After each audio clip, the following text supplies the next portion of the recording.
Karena saya tertarik Partai Bulan Bintang itu adalah berasaskan Islam yang moderat. Jadi dia punya visi misi yang sangat jelas untuk bagaimana syariat Islam itu bisa dimasukkan di dalam kepolitikan. Kalau ngomongin PBB ya, kan punya nilai-nilai yang kuat nih Pak dalam keseharian. Kan nilai-nilai Islamnya itu kan terasa sekali ya. Itu terasa nggak sih Pak dalam kehidupan pribadi Pak Joko nilai-nilai Islam di Partai PBB ini tadi? Kediri sudah punya bandara Mbak, punya bandara Andoho itu bisa jadi ikon di kota Kediri karena memudahkan sarana transportasi dari daerah ke tingkat nasional bahkan ke luar negeri. Jadi itu saya juga berharap untuk bandara itu lebih ditingkatkan lagi waktu penerbangannya biar 1 minggu itu bisa 3 kali atau 4 kali.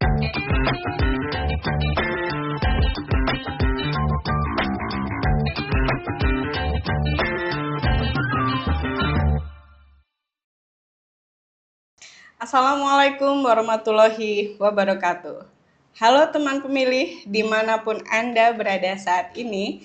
Senang sekali saya Agustiningsih kembali hadir menyapa teman pemilih dimanapun Anda berada saat ini dalam podcast Bincang Demokrasi KPU Kabupaten Kediri. Ruang ngobrol santai yang ngebahas soal demokrasi, opini segar, dan cerita seru dari dunia kepemiluan. Dan masih dalam suasana Idul Fitri, kami segenap tim podcast KPU Kabupaten Kediri mengucapkan taqabbalallahu minna wa minkum minal aidin wal faizin, mohon maaf lahir dan batin. Dan saat ini seperti yang teman pemilih sedang saksikan di layar kaca hari ini, kami sedang berkunjung ke markas DPC Partai Bulan Bintang di Ngurah Kabupaten Kediri. Dan saat ini sudah hadir di hadapan kita narsum sosok yang setiap kami bertemu itu selalu nampak humoris. Seorang ketua DPC Partai Bulan Bintang Kabupaten Kediri, Bapak Joko Purnomo. Pak Joko, gimana kabarnya hari ini? Alhamdulillah sehat-sehat. Sehat ya Pak ya? Sehat selalu. Sehat sepenuhnya. Sehat sepenuhnya. Hari ini udah ngopi Pak? Sudah, pagi tadi sudah ngopi. Nah, siang ini ya mau ngopi lagi nanti nggak apa-apa. Ya. Sehari berapa kali Pak ngopinya? Sehari ya kurang lebih 3 kali lah Mbak. 3 kali 3 ya. kali. Oke, Pak Joko. Kalau lagi nggak ada kesibukan di urusan partai ini Pak, biasanya healing di Kediri itu ngapain aja nih Pak? Ya, saya sama cucu itu sering itu ke kuliner-kuliner itu, lihat suasana di Kediri ya, terutama di Simpang Gumul itu rasanya enak itu, dengan cucu itu bisa bersinergi menambah istilahnya suasana yang belum pernah dirasakan. Setelah punya cucu itu kok begini rasanya, enak sekali, senang sekali. Gitu ya. Jadi anak berapa Pak? Anak berapa? Cucu berapa? Anak saya sementara 4 itu. Menambah lagi Pak. Yang perempuan 3, yang laki 1, cucunya juga 4. Oh, cucunya sementara 4 itu. Terus kegiatan di lain itu saya rutinitas ikut di majelis taklim, pengajian, dan masih ada aktivitas lagi, yaitu saya berkecimpung dalam dunia otomotif. Saya jual beli motor bekas, mobil bekas. Itu bagi teman-teman yang mau membeli atau tukar tambah, saya siap untuk melayani dengan sepenuh hati. Oh gitu ya. Berarti dengan usia sekarang berapa Pak? Usia saya 64 tahun. 64 Iya. tahun, kegiatannya masih banyak sekali ya, Pak. Masih Gak full. capek itu, Pak? Ya kalau capek ya istilahnya ya mesti capek namanya bekerja, tapi dengan kita pulang jumpa sama cucu itu udah capeknya hilang sama sekali. Cari kesibukan ya, Pak Iya, ya. cari kesibukan. Terus nih Pak Joko, awalnya dulu apa sih yang bikin Pak Joko akhirnya mantap masuk ke dunia politik melalui jalur PBB? Mungkin bisa Oh, diceritakan ke teman pemilih yang ya. sedang menyaksikan podcast kita. Kepada para teman-teman simpatisan anggota Partai Bulan Bintang atau pada Gen Z, pemilih-pemilih yang mau akan ikut berpemilu nanti 2029, saya berharap untuk jangan meninggalkan bahwa ini adalah politik. Nah, kita juga ikut berpolitik, jangan sampai golput. Nah, saya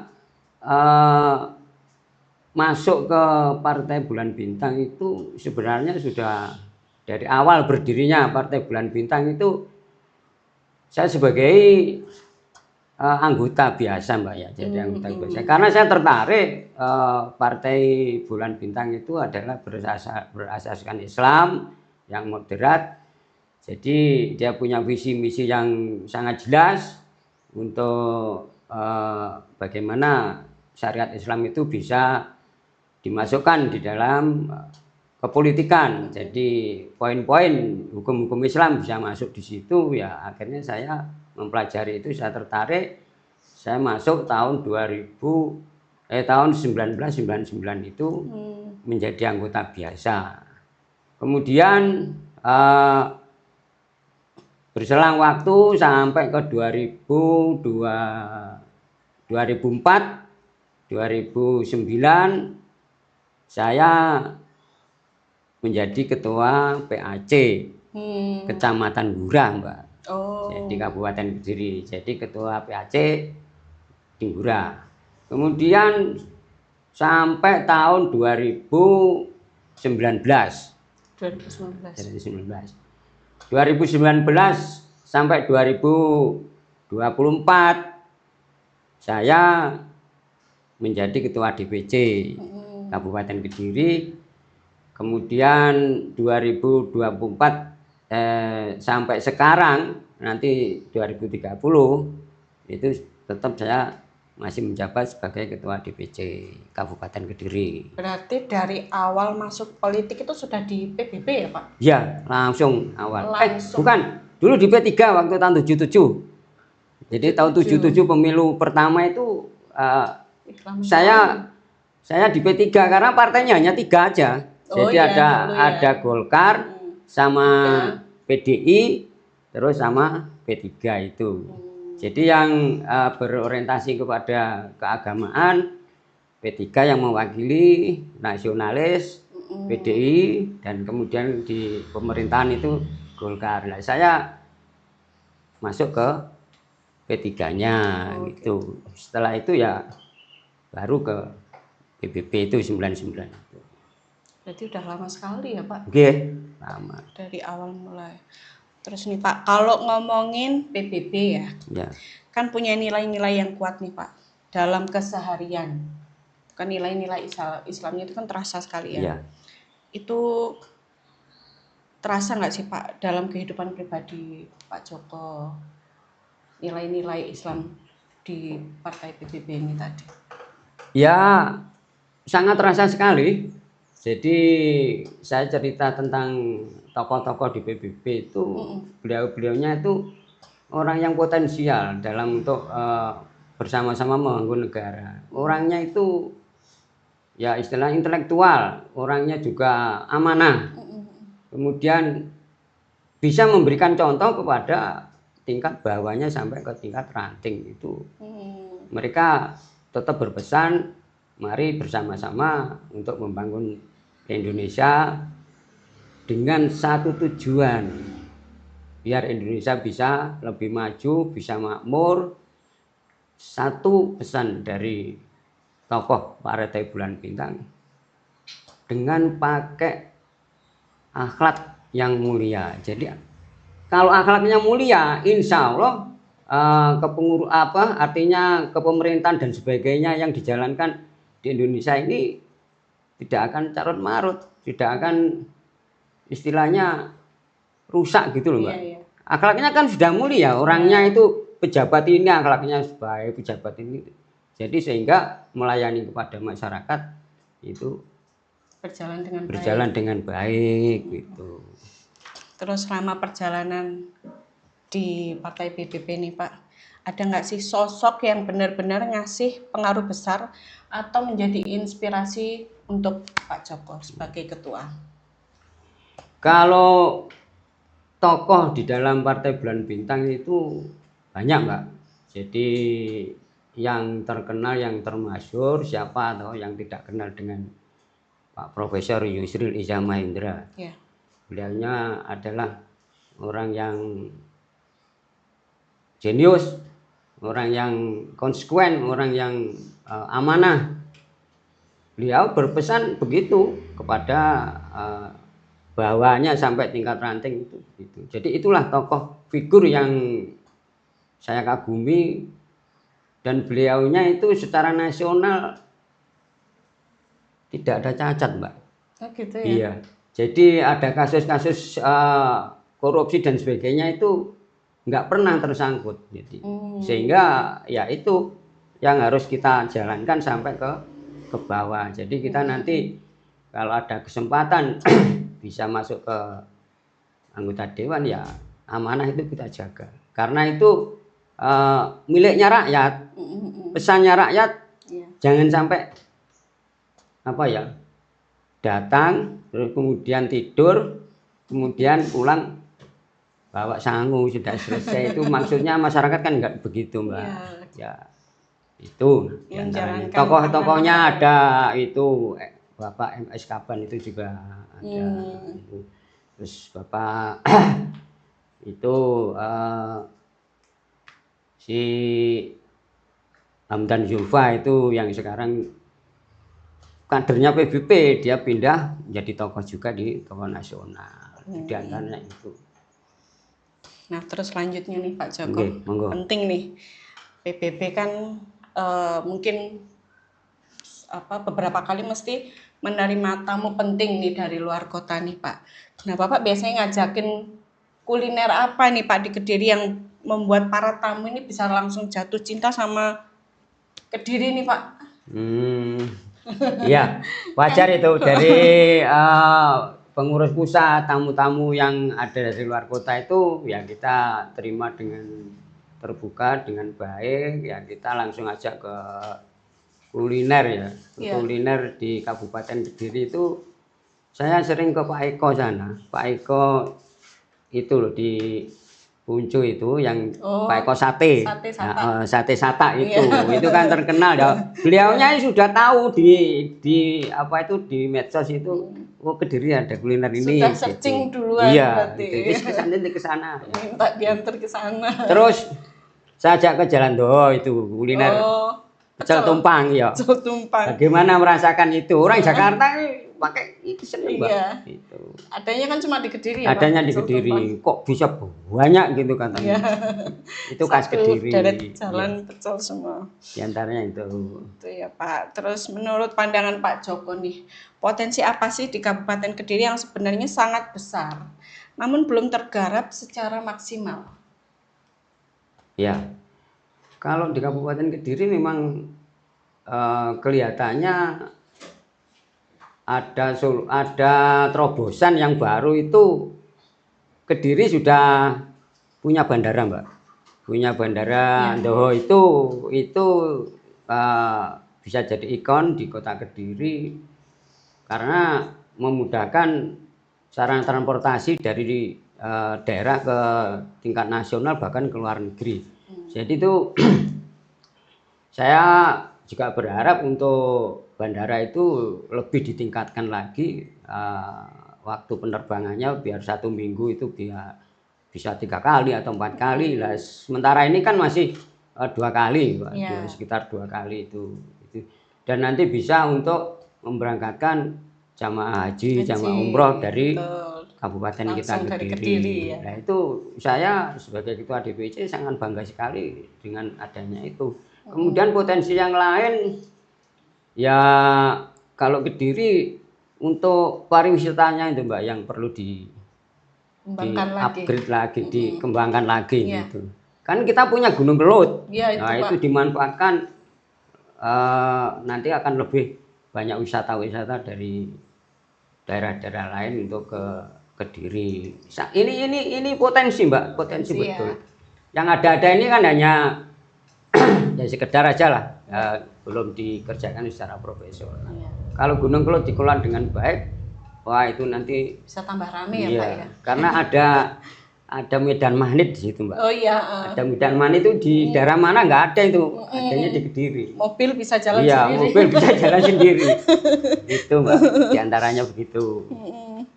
Terus ini Pak, coba Pak Joko bayangin ya Pak, kalau hari ini Pak Joko bisa langsung bikin satu kebijakan untuk Kediri. Kira-kira apa sih yang paling pengen diwujudkan sama Pak Joko? Terima kasih.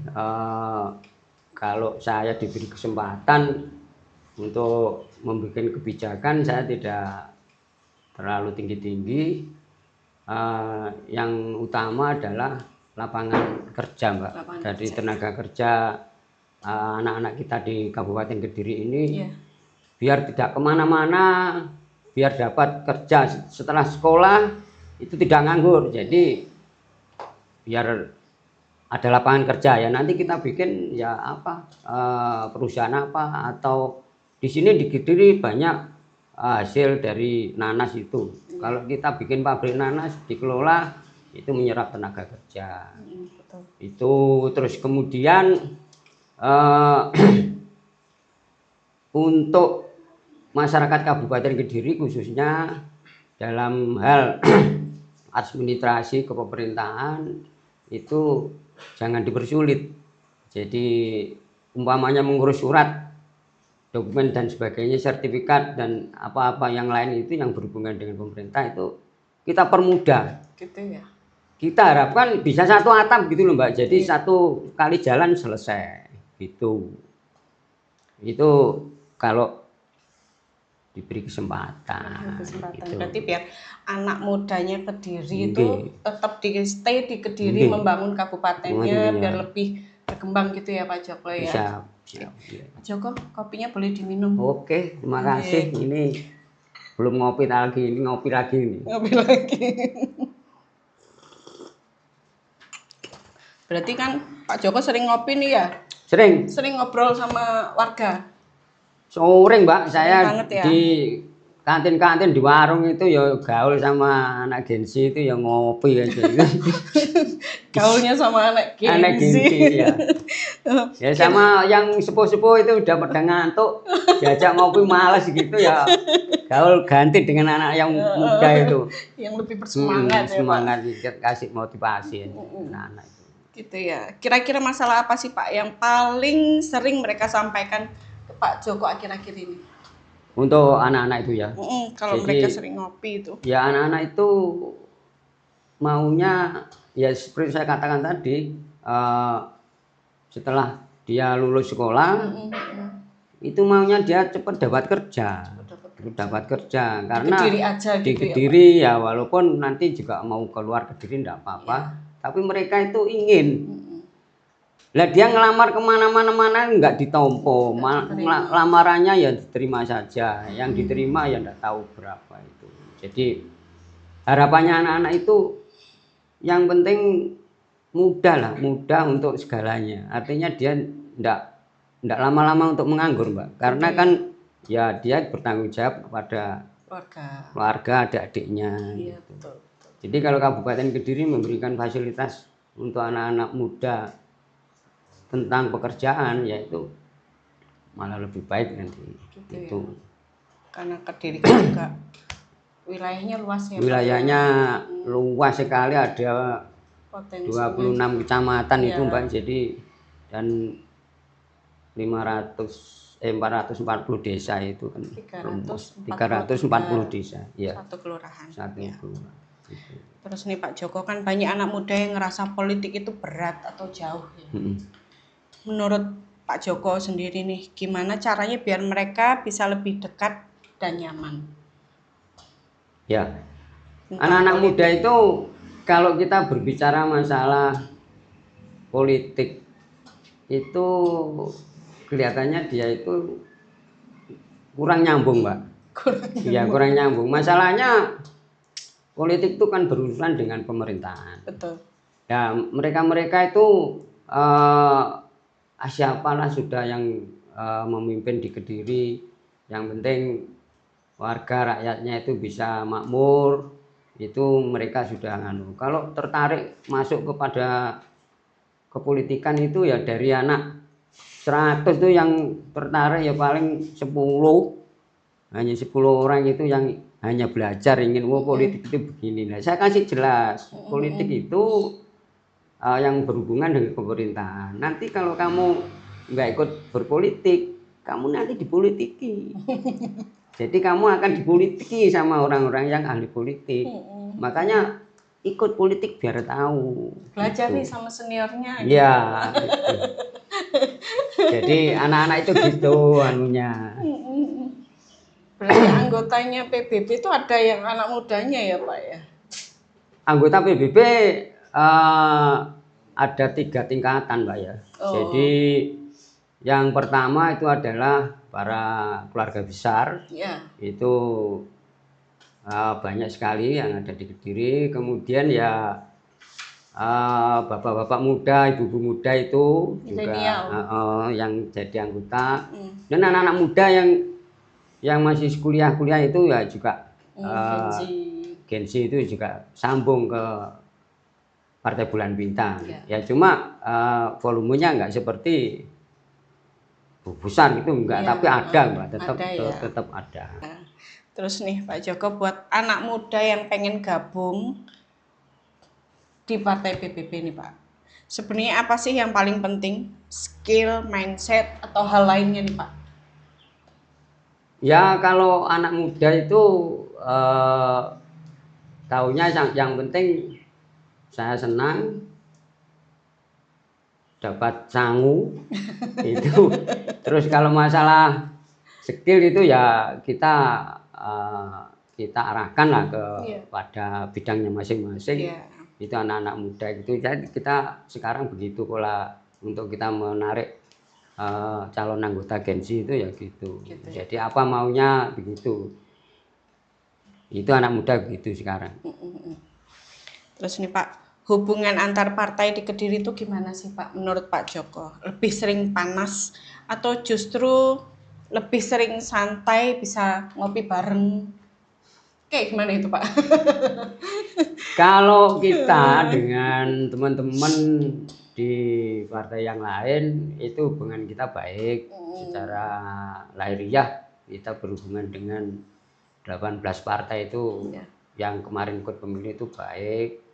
Terus kita juga bersinergi, ada program-program apa untuk ke depan, untuk kelanjutan di Kabupaten Kediri itu tidak ada masalah. Kita dengan teman-teman partai lain tidak ada masalah, happy saja. Sering nongkrong juga, ngopi. Sering ya Pak? Iya, di Gumul itu wis mau di mana tempatnya monggo itu ngumpul 10 orang, 15 orang ya dari berbagai macam ketua partai yang ada itu. Terus kalau soal memimpin, Pak Joko ini lebih suka yang langsung ngasih arahan atau tipe yang duduk bareng, diskusi santai sama timnya, atau seperti apa nih Pak? Ya kalau soal kepemimpinan itu dua-duanya saya ikut semua itu. Ikut semua. Jadi dari pusat itu memberi pengarahan, ya begini itu poin-poinnya lah. Terus kemudian dibahas bareng dalam diskusi bersama di tingkat masing-masing wilayah sampai ke daerah gitu. Jadi dua-duanya kita pakai Mbak itu. Oh gitu ya. Biar enak gitu. Biar enak ya. Kalau nggak ada instruksi nanti ngawur, saya enaknya sendiri gitu, wis bikin acara sendiri gitu. Ya. Karena kita punya pimpinan dari pusat, punya ADART, maka keputusan atau instruksi dari wilayah dari pusat itu kita musyawarahkan gimana ini ada masalah begini, akhirnya bisa terjadi kesepakatan, akhirnya enak jalannya begitu Mbak. Gitu ya. Jadi nggak saling menuding. Oh gitu. Ada jadwalnya kayak gitu Pak? Ada. Pertemuannya kayak gitu. Ada, Sebulan Mbak. berapa kali? Pas minggu Jadi sekali? acara nasional itu biasanya 1 tahun sekali. Itu di tingkat nasional, kemudian di tingkat wilayah juga 1 tahun sekali.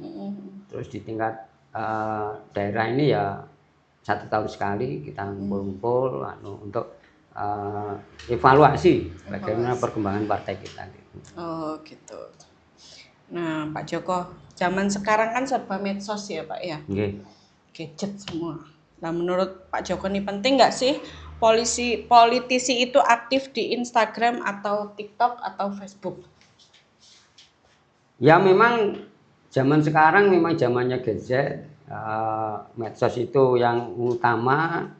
Jadi kita sebagai ketua partai dan seluruh pengurus dan anggota itu ya kita pelajari, kita harapkan bisa atau menggunakan medsos itu. Iya. Saya sendiri punya Facebook, punya Instagram, Keren punya ya. TikTok itu. TikTok Iya, punya Pak? punya TikTok. Soalnya ngeliatin itu yang di TikTok itu gitu. Kalau saya memasarkan kendaraan itu saya pakai Facebook. Oh. Facebook. Kalau di TikTok kurang, Marketplace. di TikTok kurang menarik. Jadi di Facebook itu dilihat orang se-Indonesia itu Mbak. Gitu. Bahkan kemarin itu ada konsumen dari Sumatera. Oh gitu Pak? Iya, Kalimantan.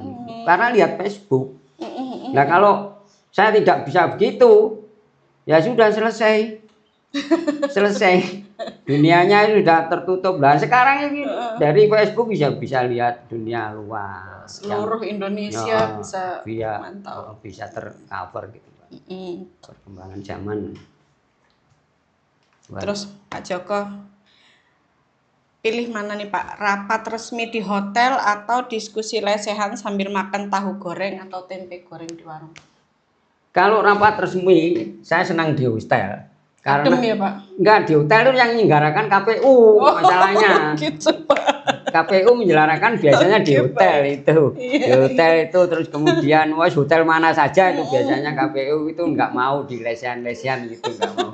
Tapi kalau internal kita di partai ya enggak perlu di hotel. Yang penting topik atau permasalahan yang kita bicarakan itu bisa sinkron. Biasa kita nih warung kopi ngumpul itu nih sumber-sumber gitu Mbak. Padahal kita juga kalau rapat nggak melulu di hotel Pak. Kadang juga ada acara lesehan di warung-warung. Oh gitu ya. Sosialisasi. Biasanya KPU kan begitu tuh ya. Hotel, Gitu ya, Pak. Hotel Surya. Oke. Aduh, monggo Pak diminum lagi.